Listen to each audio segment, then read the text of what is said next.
Après avoir compris le problème, on va maintenant le spécifier. Alors, de quoi s'agit-il? Il s'agit de préciser principalement les données et les résultats. Alors, spécification, il y en a plein en informatique. Ici, on va parler de spécification en triplet de OAR. OAR étant l'inventeur de cette spécification. Donc, triplet, premier élément du triplet, c'est la description des données du programme. On appelle ça le prédicat d'entrée. Prédicat d'entrée, donc c'est la propriété, les propriétés, la conjonction de propriétés que doivent être vérifiées par les supposées vérifiées par les données du problème. Bon, c'est bien la moindre des choses de préciser quelles sont les données du problème. Par exemple, si on a un tableau qui est déjà trié, si on a des entiers qui sont positifs, bref, on verra dans les exemples. La troisième partie du triplet, c'est la même chose concernant le ou les résultats. Donc on va spécifier, c'est-à-dire préciser de manière claire et formelle ce qu'on attend du programme. Donc ce que doivent vérifier, les propriétés que doivent vérifier le ou les résultats, on appelle ça donc, on va regrouper tout ça dans un prédicat appelé prédicat de sortie. Bon, le deuxième élément du triplet, eh bien, c'est le nom du programme, s'il y a un nom, suivi de, entre parenthèses, les paramètres de ce programme. Autrement dit, c'est ce qu'on appelle aussi l'entête de la fonction. L'entête de la fonction, c'est-à-dire le nom de la fonction avec les paramètres. En majuscule grand E, eh bien, ça sera les données. Donc c'est entre crochets parce que c'est optionnel, c'est-à-dire qu'il y a des programmes, des fonctions pour lesquelles il n'y a pas de données. Donc s'il y a des données, on va le noter comme ça en majuscule. Petit s entre crochets, c'est les résultats. Alors là aussi, il peut très bien y en avoir, plusieurs ou ne pas y en avoir, donc c'est encore optionnel entre crochets. Et puis ES, c'est pour les entrées-sorties. Donc là, c'est le cas où vous avez une entrée, par exemple un tableau, une liste, qui va être modifiée dans le programme. Donc c'est à la fois, vous pouvez avoir un paramètre qui est à la fois en entrée et en sortie. Voilà, donc on précise tout ça dans un triplet. Donc si vous voulez, ce triplet, ça va nous servir ensuite de cahier des charges. Finalement, on ne sait toujours pas comment on va écrire notre fonction, notre code. Tout ça, c'est en amont. Mais on sait maintenant que, étant donné un jeu de données pour lequel le prédicat d'entrée est vérifié, donc si on suppose que le prédicat d'entrée est vérifié, il faut écrire un code qui fait que les variables en sortie vérifient le prédicat de sortie Q. Bon, c'est ça qu'on veut. Si on a réussi à faire ça, ça veut dire qu'on a réussi à écrire notre programme qui prend bien les données qu'il faut et qui renvoie bien les résultats qu'il faut. Alors, pour faire cette spécification, il y a pas mal de conventions. Alors, convention, on va finalement distinguer tout ce qu'on peut. On va essayer de ne pas tout mélanger, donc on ne va pas tout noter pareil. Donc, il va y avoir des variables notées en minuscules et d'autres en majuscules. Alors, en majuscules, qu'est-ce qu'on va noter? On va noter les données du problème. Noter en majuscule. Mais il ne va pas y avoir que ça. Il va y avoir aussi les constantes. C'est assez souvent en informatique, on note les constantes en majuscules. Et puis aussi, on va avoir besoin de variables mathématiques. C'est-à-dire que dans les prédicats, on va utiliser le langage. Ça va être le langage de la logique des prédicats.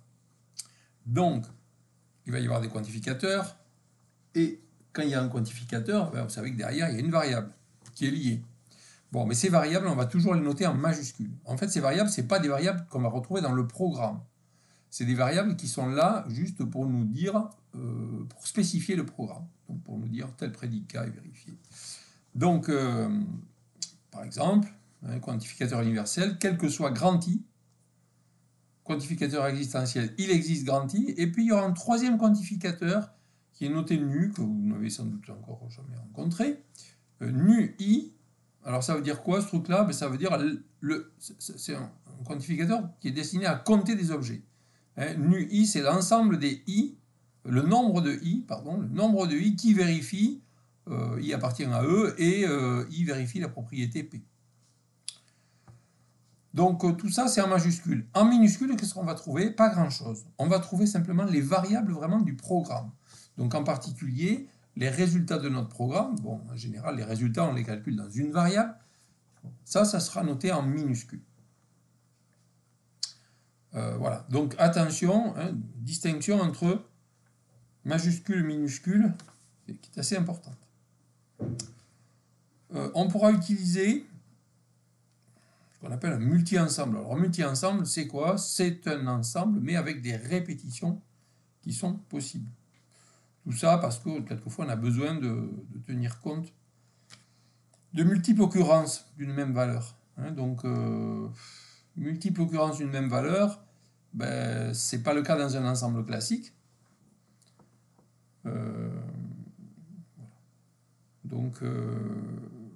Alors, ce n'est pas le cas non plus dans une liste, parce que dans une liste, vous avez l'ordre qui compte. Dans un multi-ensemble, c'est un ensemble avec répétition. Donc, l'ordre ne compte pas, en fait, mais vous pouvez avoir plusieurs répétitions de la même valeur. Bon, et puis on verra que on a droit à quelques abréviations pour exprimer qu'une liste est ordonnée, pour exprimer que deux listes contiennent les mêmes valeurs, pour exprimer que deux listes contiennent les mêmes valeurs à l'ordre près. On a donc des prédicats abrégés. Donc TIJ comme ça, strictement négatif, ça veut dire que la portion de T compris entre les indices I et J est strictement croissante, ou alors croissante au sens large ici. Bon, dire T égale A, ça veut dire que les deux listes sont identiques. T égale permute de A, donc ça veut dire que les deux listes contiennent les mêmes valeurs, mais à une permutation près. C'est le cas, par exemple, quand on trie un tableau. On veut garder toutes les valeurs, mais on va changer l'ordre. Bon, on dira que le tableau final est une permutation du tableau de départ. Donc, vous voyez là, quand on écrit petit t égale permute de A, bon, grand A, ça veut dire que c'est quelque chose qui est une donnée, c'est en majuscule. Ça veut dire qu'on ne va pas le modifier.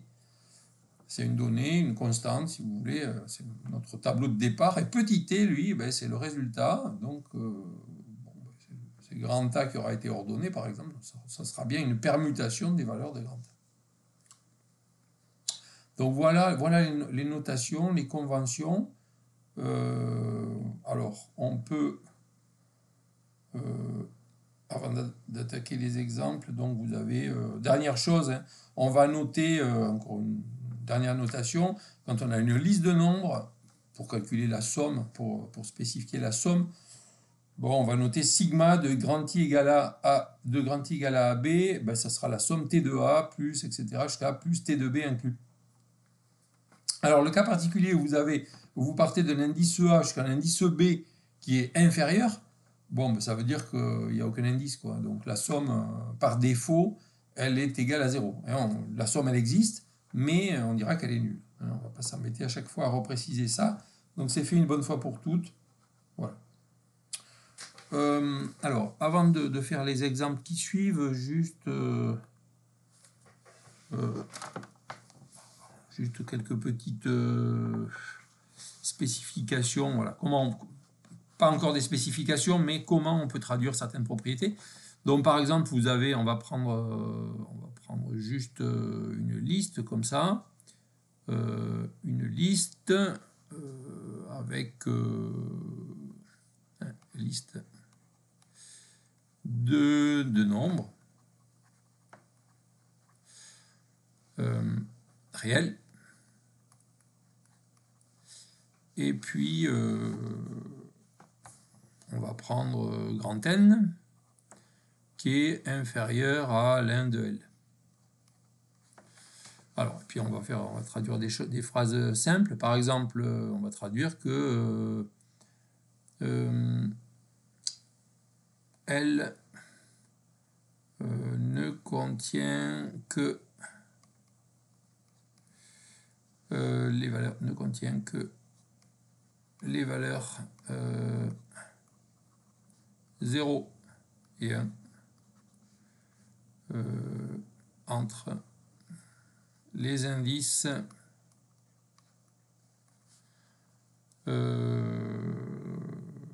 grand I et grand J. Voilà, première phrase, comment je peux traduire ça avec logique des prédicats. Donc ça veut dire quoi, genre, entre les indices I et J, donc si je dessine, ça veut dire que j'ai un tableau comme ça qui va être 0. Là, ça sera l'un de L moins 1. Je prends un indice grand I, je prends un indice grand J, et je veux dire que ici, là, il y a tous les seules valeurs sont 0 ou 1. Bon, eh ben, je vais dire, voilà, pour toutes les cases comprises entre I et J, donc pour tout cas, je suis obligé de prendre une autre lettre, parce que I et J, c'est déjà pris. Hein, pour tout cas, ben, I inférieur ou égal à K inférieur ou égal à J implique L de I, plutôt L de K, égale 0 ou L de K égale 1. Bon, voilà.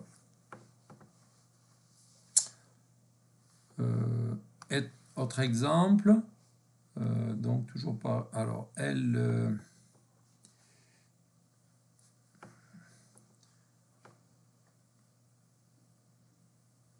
Elle contient au moins un nombre pair, un entier pair.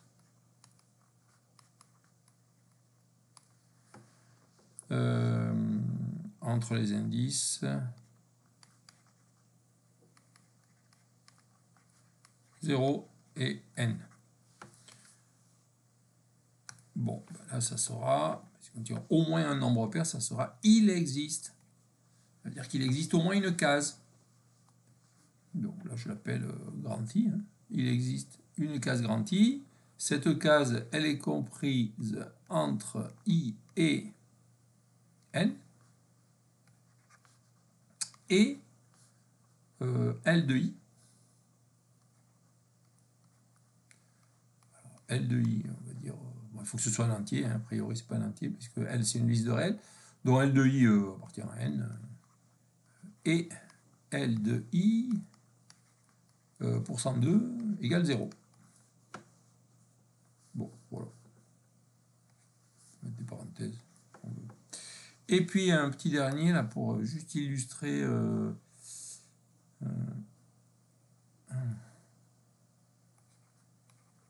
dernier là, quantificateur, elle contient donc des entiers, elle contient une majorité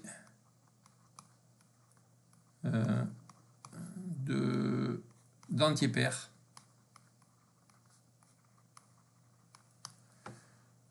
Toujours pareil, entre les indices